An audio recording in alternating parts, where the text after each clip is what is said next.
ہم یہ صاف کر دینا چاہتے ہیں کہ حکومتیں ہمارے مذہبی معاملات میں مداخلت نہ کریں، ورنہ ہم لڑیں گے اور آخری دم تک لڑتے رہیں گے۔ جب جب ظلم ہوگا تب تب جہاد ہوگا۔ میں اس کو دوبارہ کہتا ہوں، جب جب ظلم ہوگا تب تب جہاد ہوگا۔ غلامی جو ہے وہ صرف گورے انگریزوں کی نہیں ہے۔ ایسا نہ ہو کہ گورے انگریزوں سے تو بزرگوں نے آزادی دلوا دی اور ہم ان کی کالی ناجائز اولاد کے غلام ہو جائیں۔ ہم تو جمیعت علماء میں اس لیے نہیں آئے ہیں کہ چھوڑ کے بھاگ جائیں گے، پیٹھ پہ گولی نہیں کھائیں گے، گولی سینے پہ کھائیں گے۔ یاد رکھنا، یہ تو پرانے دور سے چلا آ رہا ہے کہ کہیں بھی دہشت گردانہ عمل پیش آ جائے تو اس کو جہاد کا نام دے کر اسلام اور مسلمانوں پہ تانے، تہمتیں اور ناحق الزام عائد کیے جاتے ہیں۔ مغلوں کی حکومت کو اسلامی حکومت قرار دینا تاریخی حقائق کے منافی ہے۔ مغل دور حکومت میں جو جنگیں ہوئیں وہ مذہبی بنیادوں پر نہیں بلکہ زیادہ تر سیاسی اقتدار سے متعلق تھیں۔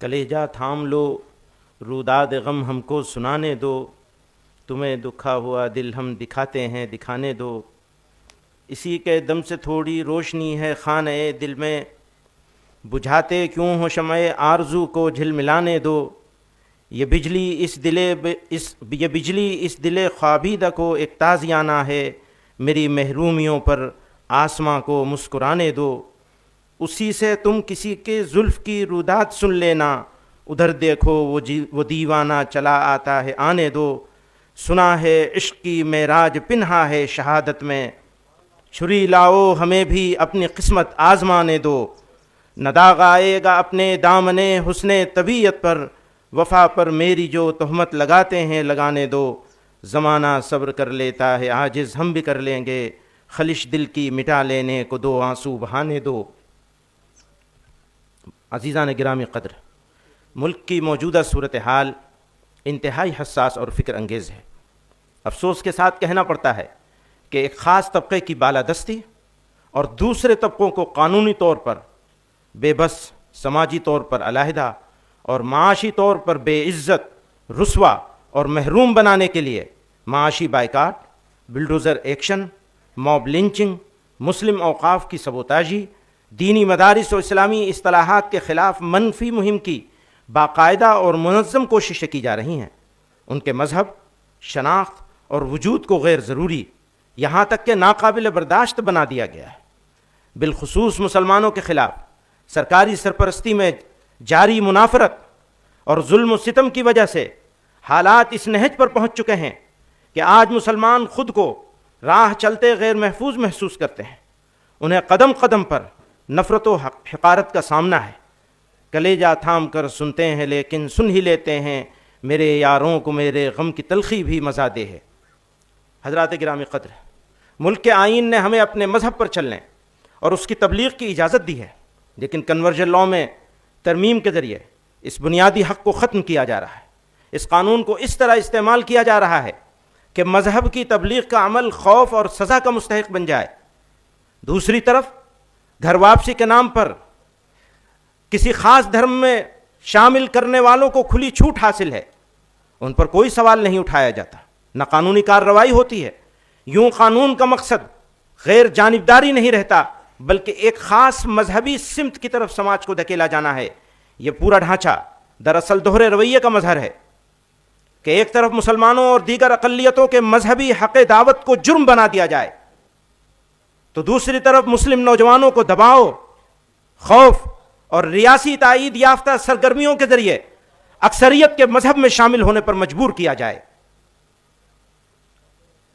اسی طرح ہمارے ملک میں خالص دینی اصطلاح حلال کے تصور کو منظم طور پر بدنام کیا جا رہا ہے۔ حالانکہ حلال کا مطلب صرف ذبیحہ نہیں بلکہ ایک مسلمان کی پوری زندگی کا پاکیزہ طرز عمل ہے۔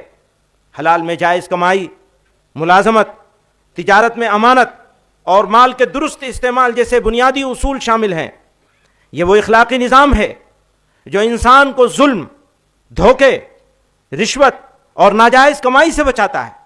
حلال دراصل امانت، انصاف اور پاکیزگی کی اس روایت کا نام ہے جو ایک مسلمان کی زندگی کی بنیاد ہے۔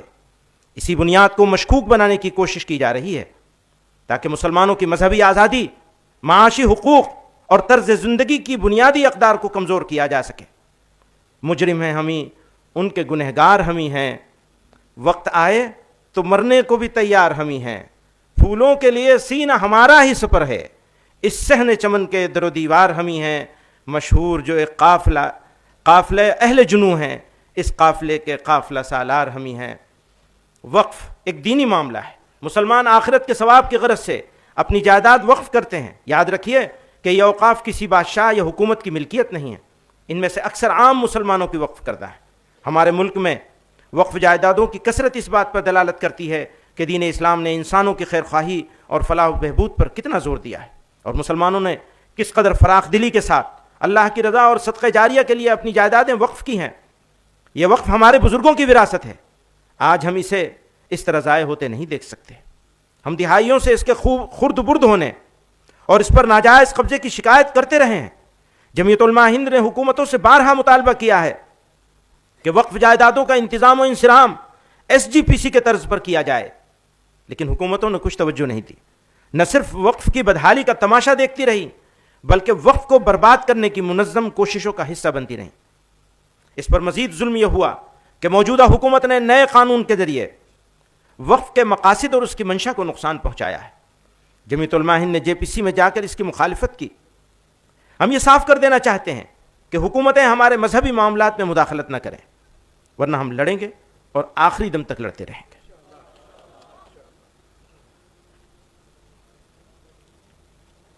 عدلیہ کا رویہ، حضرات گرامی قدر، کسی بھی مہذب سماج کے لیے عدل و انصاف سب سے بڑا معیار ہے۔ عدل و انصاف کے بغیر بڑی سے بڑی ریاست اور بڑے سے بڑا ملک باقی نہیں رہ سکتا۔ ہر حکمراں کا اولین فرض اپنی رعایا کو انصاف فراہم کرانا ہے۔ ملک میں امن و امان کا قیام اور جرائم سے پاک معاشرے کی تشکیل انصاف کے بغیر ہو نہیں سکتی، ہو ہی نہیں سکتی۔ لیکن افسوس کے ساتھ یہ کہنا پڑتا ہے کہ گزشتہ کچھ عرصے سے بالخصوص بابری مسجد، طلاق ثلاثہ جیسے بہت سے مسئلوں پر فیصلے کے بعد یہ تاثر عام ہو رہا ہے کہ عدالتیں حکومتوں کے دباؤ میں کام کر رہی ہیں۔ اقلیتوں کے آئینی حقوق اور دستور کے بعد بنیادی اصولوں کی تشریح کی ایسی مثالیں سامنے آئی ہیں جنہوں نے عدالتوں کے کردار پر سوالیہ نشان لگا دیا ہے۔ موجودہ وقت میں عبادت گاہ ایکٹ کو نظر انداز کرتے ہوئے گیان واپی اور متھرا کے مقدمات کو قابل سماعت قرار دینے کا فیصلہ بھی اس کی ایک واضح مثال ہے۔